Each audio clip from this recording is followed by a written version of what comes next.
Selenium ಈ ಸೂಕ್ಷ್ಮ ಪೋಷಕಾಂಶ ನಮ್ಮ ದೇಹಕ್ಕೆ ಅತ್ಯಂತ ಕಡಿಮೆ ಪ್ರಮಾಣದಲ್ಲಿ ಬೇಕಿದ್ರೂ ಈ ಖನಿಜ ನಮ್ಮ ಥೈರಾಯ್ಡ್ ಸರಿಯಾಗಿ ಕೆಲಸ ಮಾಡಲು, ರೋಗ ನಿರೋಧಕ ಶಕ್ತಿಗಾಗಿ ಮತ್ತು ಒಂದು ಒಳ್ಳೆಯ ಆಂಟಿ ಆಕ್ಸಿಡೆಂಟ್ ಆಗಿ ಬೇಕೇ ಬೇಕು.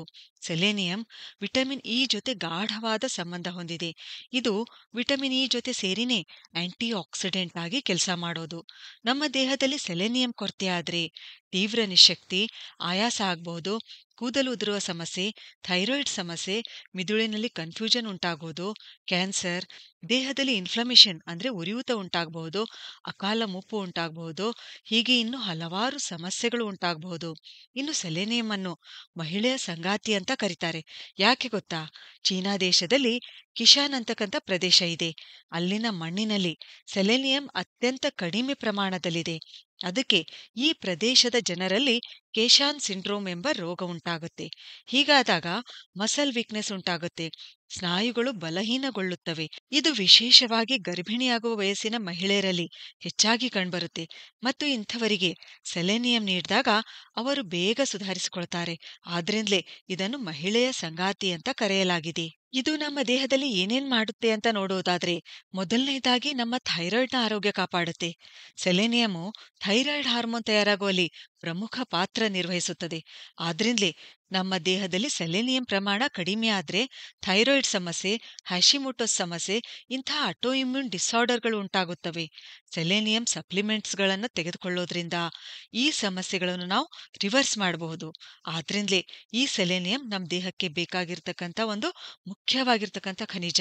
ಎರಡನೇದಾಗಿ ಆಂಟಿ ಆಕ್ಸಿಡೆಂಟ್ ಆಗಿ ಕೆಲಸ ಮಾಡುತ್ತದೆ. ಸೆಲೆನಿಯಂ ಫ್ರೀ ರ್ಯಾಡಿಕಲ್ಗಳನ್ನು ತಟಸ್ಥಗೊಳಿಸುವ ಕೆಲಸ ಮಾಡುತ್ತೆ.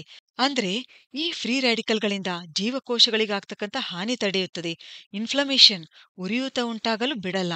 ಸಂಶೋಧನೆಗಳಿಂದ ತಿಳಿದು ಬಂದಿರೋದೇನೆಂದ್ರೆ ಇದು ಕ್ಯಾನ್ಸರ್ ಉಂಟಾಗುವ ಸಾಧ್ಯತೆ ಕೂಡ ಕಡಿಮೆ ಮಾಡುತ್ತೆ. ಮೂರನೇದಾಗಿ ಲಿವರ್ಗೆ ಹಾನಿಯಾಗುವುದನ್ನು ಇದು ತಡೆಯುತ್ತದೆ ಮತ್ತು ಹಾನಿಯಾದ ಲಿವರ್ ಇದರಿಂದ ಪುನಃ ಚೇತರಿಸಿಕೊಳ್ಳುತ್ತೆ. ನಾಲ್ಕನೇದಾಗಿ ನಮ್ಮ ಹೃದಯದ ಆರೋಗ್ಯ ಕಾಪಾಡುತ್ತೆ. ಕಿರುತಟ್ಟೆಗಳು ಅಗ್ರಿಗೇಟ್ ಆಗುವುದನ್ನು ತಡೆಗಟ್ಟಿ ರಕ್ತದ ಒತ್ತಡ ಕೂಡ ಕಡಿಮೆ ಮಾಡುತ್ತೆ. ಹೀಗೆ ನಮ್ಮ ಹೃದಯದ ಆರೋಗ್ಯ ಕಾಪಾಡುತ್ತೆ. ಐದನೇದಾಗಿ ಮಹಿಳೆಯರಲ್ಲಿ ಮೆನೋಪಾಸ್ ಸಮಯದಲ್ಲಿ ಉಂಟಾಗ್ತಕ್ಕಂಥ ಸಮಸ್ಯೆಗಳಾದ ಮೈ ಬಿಸಿಯಾಗುವುದು, ಮಾನಸಿಕ ಒತ್ತಡ ಇವುಗಳನ್ನು ಕಡಿಮೆ ಮಾಡಲು ಸೆಲೆನಿಯಂ ಸಹಾಯ ಮಾಡುತ್ತೆ. ಆರನೇದಾಗಿ ನ್ಯೂರೋ ಡಿಜೆನರೇಟಿವ್ ರೋಗಗಳಿಂದ ನಮ್ಮನ್ನು ರಕ್ಷಿಸುತ್ತೆ. ಸಂಶೋಧನೆಗಳ ಪ್ರಕಾರ ಸೆಲೆನಿಯಂನಲ್ಲಿರ್ತಕ್ಕಂಥ ಆಂಟಿ ಆಕ್ಸಿಡೆಂಟ್ಗಳು ನಮ್ಮ ಮಿದುಳು ಮತ್ತು ನರಮಂಡಲದ ಸಮಸ್ಯೆಗಳಾದ ಅಲ್ಝೀಮರ್ಸ್, ಪಾರ್ಕಿನ್ಸನ್ಸ್ ಇವುಗಳಿಂದ ರಕ್ಷಿಸುವಲ್ಲಿ ಸಹಾಯ ಮಾಡುತ್ತವೆ. ಇನ್ನು ಏಳನೇದಾಗಿ ಆಟೋಇಮ್ಯೂನ್ ಸಮಸ್ಯೆಗಳಲ್ಲಿ ಒಂದಾಗಿರ್ತಕ್ಕಂಥ ರ್ಯೂಮೆಟಾಯ್ಡ್ ಆರ್ಥ್ರೈಟಿಸ್ನಲ್ಲಿ ಕೂಡ ಸೆಲೆನಿಯಂ ಲಾಭ ಕೊಡುತ್ತೆ. ಆದ್ರೆ ಅತಿ ಹೆಚ್ಚು ಸೇವಿಸಿದ್ರೂ ತೊಂದ್ರೆನೆ. ಅದಕ್ಕೆ ಸರಿಯಾದ ಪ್ರಮಾಣ ತೆಗೆದುಕೊಳ್ಬೇಕು. ವಯಸ್ಕರರು 55 ಮೈಕ್ರೋಗ್ರಾಂನಷ್ಟು ಪ್ರತಿದಿನಕ್ಕೆ ಸೇವಿಸಬೇಕಾಗುತ್ತೆ. ಇನ್ನು ಮಕ್ಕಳು 20 ರಿಂದ 30 ಮೈಕ್ರೋಗ್ರಾಂನಷ್ಟು ಪ್ರತಿದಿನಕ್ಕೆ ಸೇವಿಸಬೇಕಾಗುತ್ತೆ. ಯಾವ್ಯಾವ ಆಹಾರ ಪದಾರ್ಥಗಳಲ್ಲಿ ಸೆಲೆನಿಯಂ ಕಂಡುಬರುತ್ತೆ? ಸೂರ್ಯಪಾನದ ಬೀಜಗಳಲ್ಲಿ 1 ಕಪ್ ಸೂರ್ಯಪಾನದ ಬೀಜದಲ್ಲಿ 90 ಮೈಕ್ರೋಗ್ರಾಂನಷ್ಟು ಸೆಲೆನಿಯಂ ಇರುತ್ತೆ. ಇನ್ನು ಬೆಳ್ಳುಳ್ಳಿಯಲ್ಲಿ 100 ಗ್ರಾಂ ಬೆಳ್ಳುಳ್ಳಿಯಲ್ಲಿ 25 ಮೈಕ್ರೋಗ್ರಾಂನಷ್ಟು ಸೆಲೆನಿಯಂ ಕಂಡುಬರುತ್ತೆ.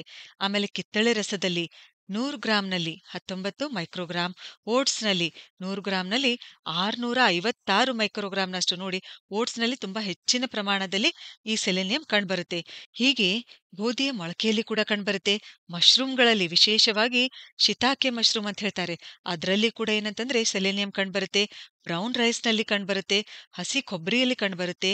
ಹೀಗೆ ಇನ್ನು ಹಲವಾರು ಆಹಾರ ಪದಾರ್ಥಗಳಲ್ಲಿ ಸೆಲೆನಿಯಂ ಕಂಡುಬರುತ್ತೆ. ಸಪ್ಲಿಮೆಂಟ್ಸ್ಗಳ ರೂಪದಲ್ಲಿ ನೋಡೋದಾದ್ರೆ ಕ್ಯಾಪ್ಸ್ಯೂಲ್ಗಳ ರೂಪದಲ್ಲಿ ಕೂಡ ಇದು ಸಿಗುತ್ತೆ. ಆದ್ರೆ ಸಪ್ಲಿಮೆಂಟ್ಸ್ ತೆಗೆದುಕೊಳ್ಬೇಕಾದ್ರೆ ಕಂಪಲ್ಸರಿಯಾಗಿ ನಾವು ವೈದ್ಯರ ಸಲಹೆ ತೆಗೆದುಕೊಂಡೇ ಇದು ತೆಗೆದುಕೊಳ್ಬೇಕು. ಸರಿ, ಹಾಗಾದ್ರೆ ಮುಂದಿನ ವಿಡಿಯೋದಲ್ಲಿ ಮತ್ತೊಂದು ಉಪಯುಕ್ತವಾದ ಮಾಹಿತಿಯೊಂದಿಗೆ ಭೇಟಿಯಾಗೋಣ. ಧನ್ಯವಾದಗಳು.